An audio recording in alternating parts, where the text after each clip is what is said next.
Parlons cyclisme à présent, messieurs, avec nos deux invités du soir, notre chroniqueur Simon. Une première question toute simple. Comment se passent vos premiers pas, Stéphane, au sein de la structure Total Energy ? Bien, très bien. Je retrouve des valeurs qui me sont chères, donc on n'est pas très éloigné en fait en termes de vision et on travaille dur pour l'avenir, donc c'est plaisant en tout cas pour moi de me sentir dans cet environnement-là. Même vision, ça a été une évidence. Non, mais c'est une chance pour la Vendée. C'est une structure lourde, qui est exemplaire, qui représente plein de valeurs surtout. Et trouver des personnes comme Stéphane, le destin nous a fait qu'on s'est croisés et qu'il fallait que ça se fasse. Parce qu'aujourd'hui, mon héritage, il est basé sur les valeurs du travail, de l'éducation, enfin, tout ce que les Vendéens aiment. Hein. Nous, on ne croit pas au miracle, mais on croit au travail et puis de créer de l'émotion. Mes coureurs sont des coureurs exemplaires. Et la succession était compliquée. Aujourd'hui, Stéphane m'enlève souvent les mots de la bouche. Il a la même chose que moi. Il l'a fait dans sa région, la Bretagne. Il a remonté l'équipe Lotto en World Tour.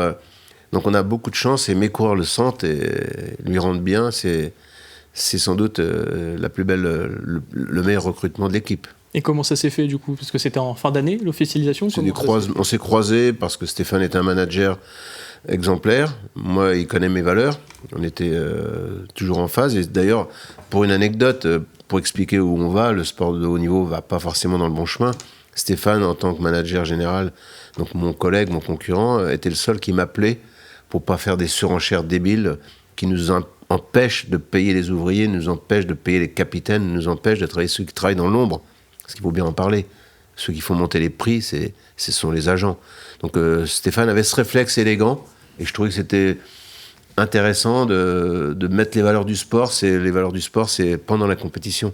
C'est pas en dehors de la compétition. Donc ceux qui créent pas de richesse, qui s'enrichissent, qu'ils aillent dans les affaires, mais qu'ils aillent pas dans le sport. Et j'aimerais avoir votre avis justement sur cette arrivée qui s'est fait un peu en imbroglio. Il y a eu l'officialisation via Ouest France. Avant, il y avait eu ce démenti. Comment ça s'est passé justement ces 2-3 semaines un petit peu compliquées ? C'était une chance. C'est une chance qu'il y ait une fuite. Il y a eu une fuite, c'était à peu près vrai. À peu près vrai, sauf que nous, on avait programmé, puisque j'avais ma période de vacances et j'avais proposé à Stéphane qu'on l'annonce le 14 janvier. Et cette fuite m'a coûté un voyage de mes vacances aller-retour pour présenter Stéphane. C'était la meilleure chose qui puisse nous arriver, c'est de le faire encore plus tôt, puisque le stage était en décembre, alors qu'on avait prévu de le faire en janvier, au 2e. Donc Stéphane est arrivé au moment où il fallait. Donc comme quoi, quand les planètes sont alignées, le hasard fait jamais mal les choses. Donc, du coup, un petit mois en avance. Stéphane, quel est votre rôle du coup exactement dans la structure ? Vous êtes manager général, mais au jour le jour, comment ça se passe ? Aujourd'hui, on a un gros chantier devant nous. Je dirais que c'est une histoire qu'il faut perdurer. Donc avec Jean-René, on est en totale complémentarité et je suis son soutien. Un soutien, je dirais, de toutes les équipes qui travaillent dur aussi pour l'avenir. Un deuxième temps, c'est le sportif. Pour l'instant, la priorité, c'est effectivement l'aspect économique et sponsor et la visibilité qu'on souhaite rapidement obtenir pour que justement les choses se poursuivent de la meilleure des façons. Donc au quotidien, c'est dès que je peux être sur le terrain pour voir les coureurs, parce que j'aime ça et j'ai besoin de cela pour sentir le staff, sentir les athlètes, savoir un petit peu quel soutien on peut leur apporter. Mais le reste de la semaine, c'est vrai que c'est les rendez-vous, l'enchaînement de rendez-vous, des réflexions, des journées de réunion et on avance avec le réseau qu'on peut partager. Alors justement, vous parlez de la partie économique, parce que l'avenir Total Energy, la team Total Energy, on va le rappeler, qui va changer cette année, fin du sponsoring donc avec Total Energy à la fin de la saison. Où on en est aujourd'hui le 2 mars, justement, ce lundi 2 mars, dans la recherche de votre côté ? On vend une belle histoire, on vend une très belle histoire. On essaie de, comme ceux qui m'ont éduqué, se projeter dans 10 ans, où sera le sport dans 10 ans.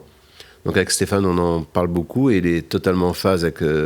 on vend uniquement la cohérence de notre projet, savoir si des entreprises se reconnaîtront dans ce projet. Ce ne sera pas une course à l'échalote, ce ne sera pas la fuite sur des... Nous, ce qu'on veut, c'est... Ou d'ailleurs, ce qu'on fait avec Stéphane, c'est qu'on vend ce qu'on a fait l'année passée. On ne vend pas ce qu'on va faire l'année prochaine. Donc en réalité, le sponsoring devrait vivre avec une année d'avance et dire merci, on va continuer, on va augmenter le budget, certes, parfois, mais déjà, c'est déjà rentable. alors que cette fuite avec les pays du Golfe, il faut dire la vérité, aujourd'hui le marché n'existe pas. Le marché dans le sponsoring, il y a un marché, mais l'inflation est faite par les mécènes et les pays du Golfe. Donc quand ça sera du vrai sponsoring, je pense qu'on sera très heureux. Mais il faut que ce soit des vrais sponsors en face de nous. Et là, il y a un vrai marché. Et justement, Stéphane, vous avez pu l'apercevoir peut-être derrière moi. Si Camille, tu peux nous la mettre en grand, cette infographie avec les différents sponsors qu'a connu la structure. Donc on a Bouygues Télécom, Europcar, Direct Énergie, puis Total Énergie. Quand vous regardez tous ces sponsors, Jean-René, quel regard vous portez sur ces 25 dernières années ? J'ai surtout les images. Je pense à Walter, je pense évidemment à Thomas, je pense à Pierre Roland, à Sylvain Chavanel, qui a commencé avec nous aux plages vendéennes. Je m'en rappellerai toute ma vie, qui a voulu terminer chez nous. C'est une belle récompense. Sylvain m'a dit je veux finir chez toi puisque j'ai commencé chez toi. Et quand je vois le maillot Direct Énergie, je lui dis j'ai pas d'argent. Je lui dis mais tu me donnes ce que tu veux, mais je finirai pas ailleurs que chez toi. Et puis le maillot Total Énergie, qui est un joli maillot. Voilà, quelques damiers, mais bon, l'histoire va s'arrêter. Moi, j'ai un souvenir de 2010. Je me souviens du Tour de Vendée 2010 en octobre, où l'équipe était encore en recherche de partenaires. C'était vraiment la limite de la limite de la limite. Quelques jours après, Europcar arrivait. Aujourd'hui, est-ce qu'une telle situation peut se reproduire, ou est-ce que finalement, avec l'évolution justement du sport, la recherche aussi de coureurs de la part de certaines équipes très tôt dans la saison, est-ce qu'il faut absolument avoir un nouveau partenaire avant le départ du Tour de France, ou est-ce qu'on peut encore attendre un peu plus dans la saison ? Stéphane, tu peux en parler, mais on est d'accord. Aujourd'hui, c'est plutôt possible. Mais en réalité, la SA Vendée, elle est solide. La structure, elle est solide. Le directeur de la performance est vendéen. Il a sous lui un adjoint qui publie ses études à l'université de Milan, un luxembourgeois, donc Maxime Robin, pilote le pôle performance. Donc la structure, elle existe. Les bus sont payés. On est des gens solides. Et si demain, par malheur, on devait attendre septembre, on ferait une belle équipe quand même, puisqu'aujourd'hui, il faut quand même signaler que le cyclisme n'est pas très sérieux. Il y a quelques équipes en difficulté, je pense qu'il y a moyen. Mais nous, aujourd'hui, l'objectif, c'est de garder nos coureurs. Je pense à Fabien Grelier, qui a eu un accident grave, qui est notre capitaine, qui nous a permis de réussir une belle année 2024 au Tour de France, grâce à lui, qui a eu cet accident grave. Je pense à tout ça, c'est solide. Donc il n'y a pas de délai. En réalité, le délai, c'est l'UCI qui va nous le fixer. Mais c'est vrai que nous, aujourd'hui, avec Stéphane, il faut qu'au Tour de France, on annonce la bonne nouvelle. Et au-delà de l'équipe pro, on parlait de Fabien, qui est un Vendéen pur jus. C'est toute la filière aussi qu'il y a derrière qui est tirée vers le haut par l'équipe. On pense bien sûr à Vendée-U, le CREF aussi, toute cette pyramide qui a été construite au fil des années. Quand on pense au CREF, quand on pense au Vendée-U, ouais, ça fait drôle, ça nous donne de l'énergie. Stéphane vient de passer du temps avec le coordinateur, et c'est vrai que ça fait du bien d'entendre ces paroles qui sont des paroles d'éducateurs. Parce qu'en réalité, c'est compliqué, mais ils sont champions de leur coin. En réalité, ils gagnent des courses, certes, mais ils n'ont pas fini leur adolescence. Donc derrière, il y a une famille. Et je pense que moi, je suis très fier, donc je vais laisser finir Stéphane. Quand on rencontre la qualité des dirigeants du CREF et du Vendée-U, on peut être optimiste pour que le sport de demain, ce soit les valeurs des Vendéens. Oui, non, ce que je voudrais ajouter, c'est qu'effectivement, moi, ce que je trouve, et c'est ce qui nous rassemble aussi, c'est cette notion de double projet, d'accompagnement d'athlètes, certes, mais surtout essayer de contribuer à leur évolution, leur développement en tant qu'hommes. Et c'est vrai qu'aujourd'hui, on doit faire face à effectivement un jeunisme que nous avons connu dans d'autres sports avant, comme le football, mais c'est vrai que dans le vélo, ça devient quelque chose d'assez marqué. Le problème dans tout cela, c'est que fait-on ? Parce que pour être à ce niveau-là, à 18, 19 ans, ça veut dire que les études, à un moment donné, elles vous poursuivent plus que l'inverse. Donc, quand tout va bien, mais on est face à des exceptions. Et là, on essaye de faire des généralités. Donc, il est important de garder raison et les pieds sur terre et d'aider justement à cette évolution et de ne pas et de briser un petit peu cette croyance que, sortie des juniors, si on n'est pas dans une équipe de développement ou voire même pas professionnelle, qu'une carrière est terminée. Pas du tout, au contraire, et on veut revendiquer cela à partir du moment où effectivement il y a des raisons pour lesquelles le coureur n'est pas encore en pleine possession de ses moyens, parce qu'il souhaite avoir un bagage scolaire suffisant pour se construire aussi après. Je vous propose cette fois de parler un peu plus du côté sportif, avec cette nouvelle saison qui a plutôt bien démarré, Simon. Oui, effectivement, une saison qui démarre plutôt bien. Le hand, c'est du sport. Ça, c'est du sport. Ça, on se régale, hein, franchement. Ça, alors, je suis admiratif. Et en tout cas, tous les sports sont beaux à regarder, surtout quand c'est Paul qui suit l'actualité sportive. On le disait, donc une saison qui a plutôt bien démarré avec une victoire, 3 podiums, 6 top 10, sans compter donc les différents podiums. Votre regard en quelques mots simplement sur ce début de saison, je me tourne plutôt vers Stéphane. Ça a été un départ, je dirais, oui, plutôt intéressant. Une très bonne entame samedi des classiques, avec une 8e place de Tony Turgis.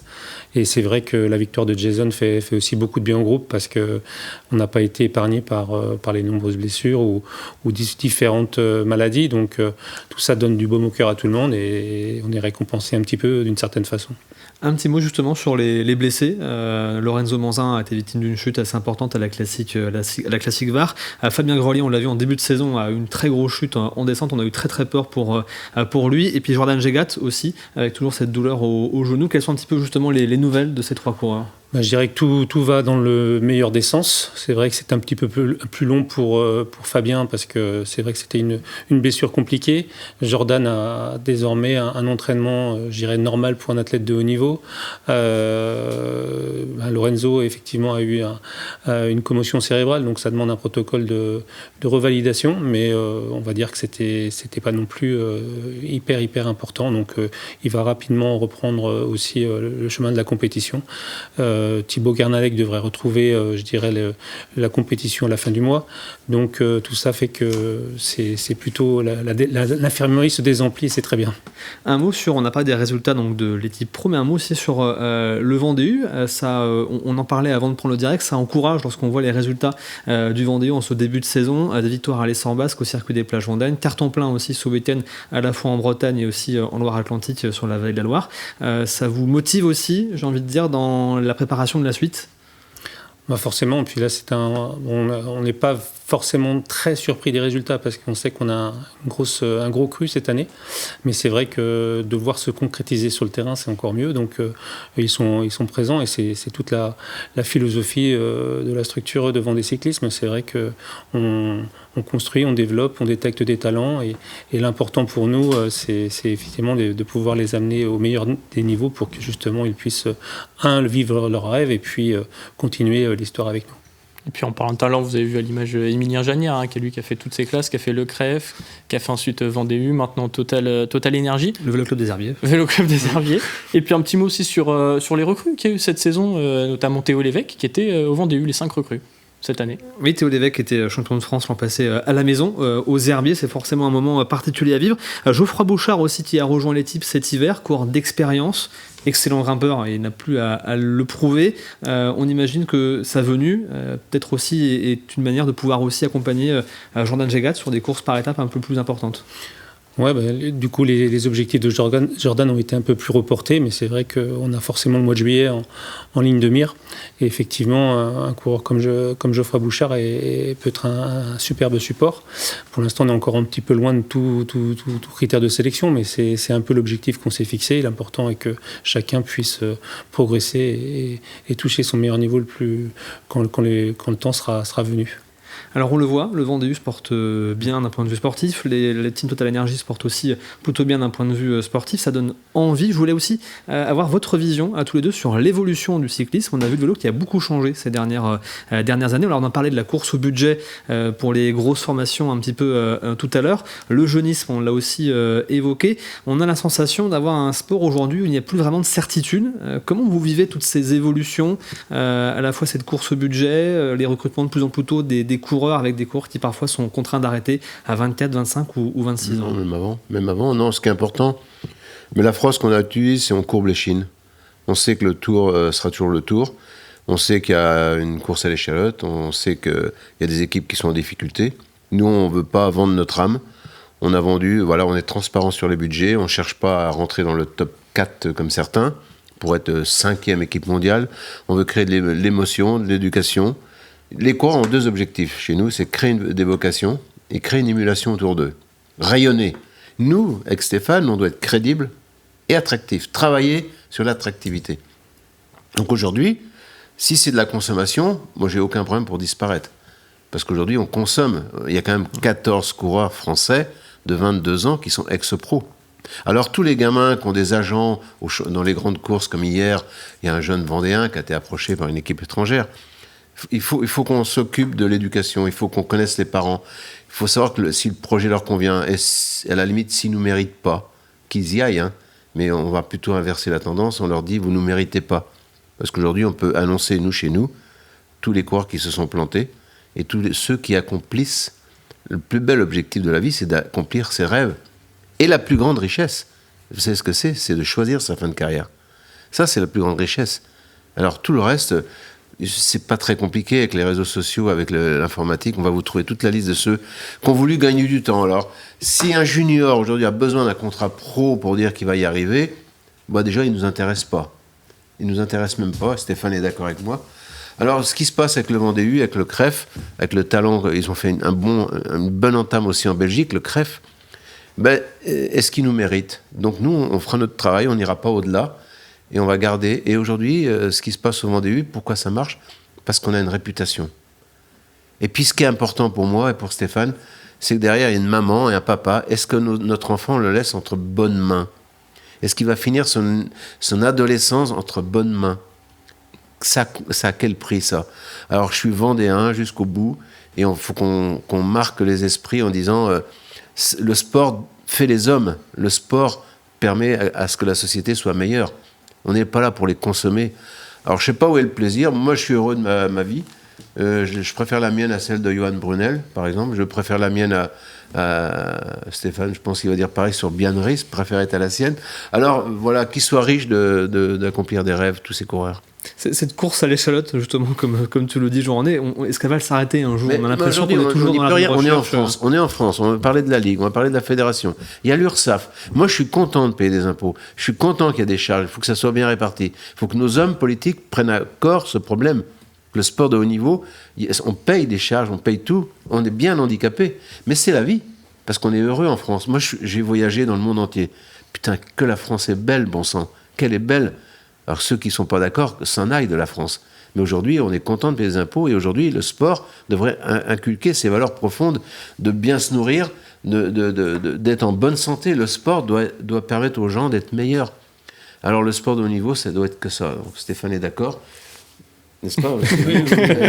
Non, mais je bois du petit lait dans le sens où, effectivement, oui, ça fait partie de la compétition, cette inflation. Maintenant, elle est un petit peu tronquée parce qu'on a une moyenne des budgets du World Tour qui prend c'est plusieurs, je ne veux pas dire de dizaines de millions, mais c'est une bonne dizaine de millions en 2 ou 3 ans, la moyenne, mais qui est simplement impactée par 4, 5, 6 équipes, ce qui veut dire que le reste du monde connaît les mêmes difficultés. Nous, on n'a pas cette capacité, ni cette revendication d'acheter ou de signer un coureur du top 10 mondial, par exemple. Par contre, on a l'ambition et la conviction que nous sommes capables de détecter, de le développer pour qu'il rentre dans ce top 10 mondial. Et c'est ça la grande différence. Et c'est ce qu'on vendra à des sponsors futurs. Permettez-nous de garder nos pépites qu'on va fabriquer avec vous. C'est un peu ça avec Stéphane, ce qu'on se dit. Nous, le budget, c'est d'exister l'an prochain pour aller détecter le talent de demain. Et si on le trouve, que ce sponsor qui doit nous aimer nous permette de grandir avec avec l'art et la manière. En gros, sinon on achète. Il faut de l'argent et on achète. Puis après, il y a une clavicule, il y a un bassin, il y a une histoire. Tout le monde pleure, il y a une tension. Moi, je préfère vendre ce que j'ai fait l'an passé. Et donc aujourd'hui, ces agents, c'est pas ceux que je préfère dans la vie. Ces gens-là, je les aime pas.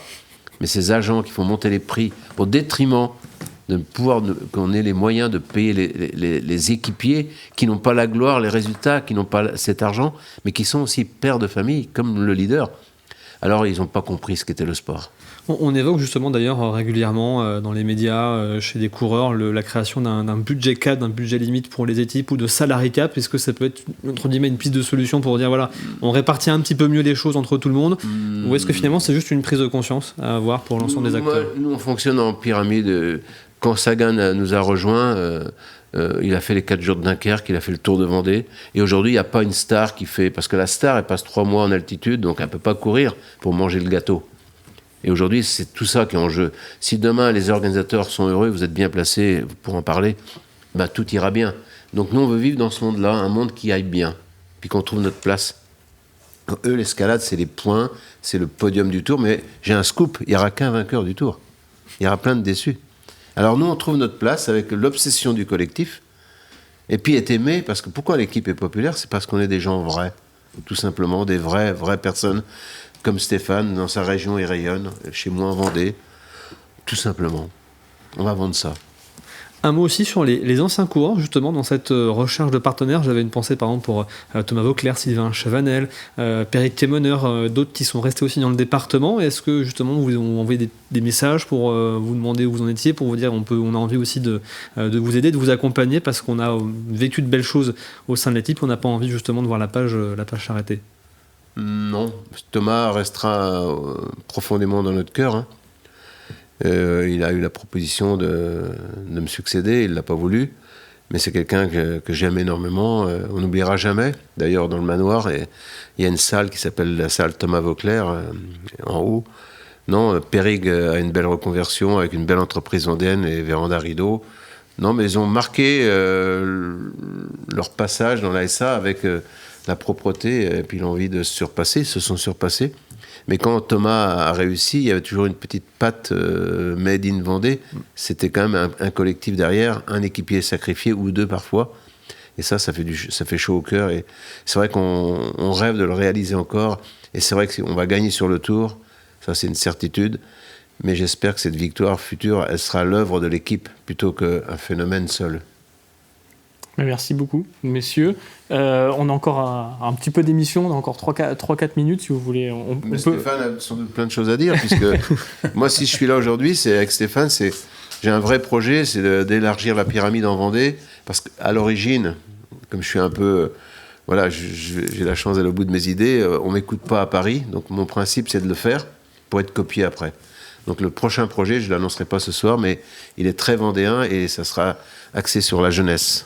Ben on a hâte de le savoir, pas ce soir, mais on a hâte de le savoir.